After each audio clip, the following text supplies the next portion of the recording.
Salut Gauthier. Salut Pierre. Merci de me recevoir chez Trilob à Watches and Wonders Geneva 2024 pour présenter tes nouveautés. Mais au préalable, Trilob, sauf erreur de ma part, est à sa 3e participation au salon. Est-ce que tu peux nous faire un petit point sur où en est Trilob aujourd'hui? Effectivement, 3e édition pour Trilob Watches and Wonders à Genève. Édition de maturité pour nous parce qu'on a passé une vraie étape aussi dans notre structuration à Paris, de la structuration de notre maison, parce qu'on a désormais intégré chez nous l'assemblage de nos montres. Donc on fait vraiment du T0, ce qu'on appelle le T0, le pré-montage de la montre, à la montre finale, à la maison, à Paris. Donc c'est une belle étape et on est ravis d'arriver aujourd'hui avec nos premières pièces. Enfin, ça fait quelques mois maintenant, mais en tout cas cette nouvelle collection qui est une vraie collection maison. En 2 mots, parce qu'on reviendra sur ce sujet, mais qu'est-ce que ça apporte concrètement d'avoir intégré cet atelier, d'avoir créé cet atelier à Paris directement dans vos bureaux? Alors c'est pas le côté cocorico en tant que tel, on est très fiers d'être français et de faire ça en France, mais ce qui était important pour nous, c'est dans la structuration de notre maison, d'être absolument certain de notre qualité, et pour ça il faut que ce soit fait chez nous, à la maison, et cette maison se trouve être à Paris. Voilà, c'est plus ça, je dirais, le raisonnement qui nous a poussé à intégrer des savoir-faire, et c'est quelque chose qu'on va faire de plus en plus. Ça veut dire que la grosse nouveauté de cette édition 2024 a été assemblée à Paris. Complètement. Et peux-tu nous en dire un petit mot? On va en parler avec plaisir. On va parler avec plaisir. Donc c'est notre nouvelle collection qui s'appelle L'heure exquise, qui est un petit clin d'œil à un poème de Verlaine, qui est notre première complication. Alors même si l'affichage Trilob en tant que tel est déjà une complication, là c'est une complication plus consensuelle, enfin plus connue, qui est une phase de lune à 2 hémisphères, donc qui permet de connaître la phase de la lune exacte en fonction du côté de la Terre duquel vous vous trouvez. Et on est venu y adjoindre quelque chose qu'on adore, qui est de toujours avoir de la vie sur le cadran.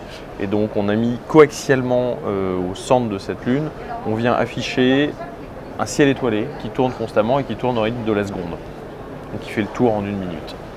Waouh. On garde vraiment cette vie sur le cadran et ça donne une pièce qui est hyper élégante, complètement différente et toujours vivante. Tu en proposes une seule version ou tu as des déclinaisons matériaux, cadrans? Voilà, donc on joue à la fois avec les matériaux des boîtiers, où on a des boîtiers en 38,5 et en 40,5.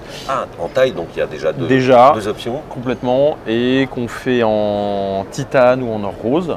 Ouais. Et on a 2 cadrans. Il y a un cadran que je porte qui est un cadran dune, ouais, ici sur du titane, et on fait aussi un cadran bleu, un bleu ardoise assez subtil, qui est ici en or rose. Et qu'on verra sur nos images pendant que nous parlons. Absolument. Côté mécanique, ouais, l'ajout d'une complication, c'est non plus le même calibre. En tout cas, il y a peut-être une base similaire, mais ouais, il a fallu rajouter quelques composants, effectivement. Donc on a effectivement toujours notre même base de calibre, ce calibre excentrique qui est notre calibre maison. On est venu un petit peu dévorer autour de la seconde pour faire de la place, pour rajouter cette complication de lune, et il a toujours fallu quand même garder de la place pour avoir cet affichage de la seconde. Donc on s'est un peu creusé les méninges parce qu'on a quand même pas mal de composants en plus, et en même temps la montre fait toujours la même épaisseur. Et on a réussi à faire un petit sandwich entre les disques de lune, l'affichage de la lune, le cache-lune, l'affichage de la seconde, la tenue de la seconde. Donc c'est un petit casse-tête en tant que tel, mais ça, voilà, c'est pas un casse-tête chinois, là, c'est un casse-tête français. C'est un casse-tête parisien, exactement. Parisien. Tu l'habilles de bracelets alligator? Voilà, là on est effectivement sur des alligators, mais c'est des montres qui fonctionnent très bien avec la dune par exemple, une suédine un peu chocolat, ouais, c'est hyper sympa, et un peu plus relax, je dirais. Ouais. Et donc voilà, on fait vraiment ce qu'on veut parce que toutes nos montres sont avec des attaches express. D'accord. En 2 secondes, on change de bracelet. Et les bracelets, on peut les trouver sur le site? On peut complètement les trouver chez nous. Bon, top. Le prix quand même? On est à 14 500 € sur cette version. Acier et dune?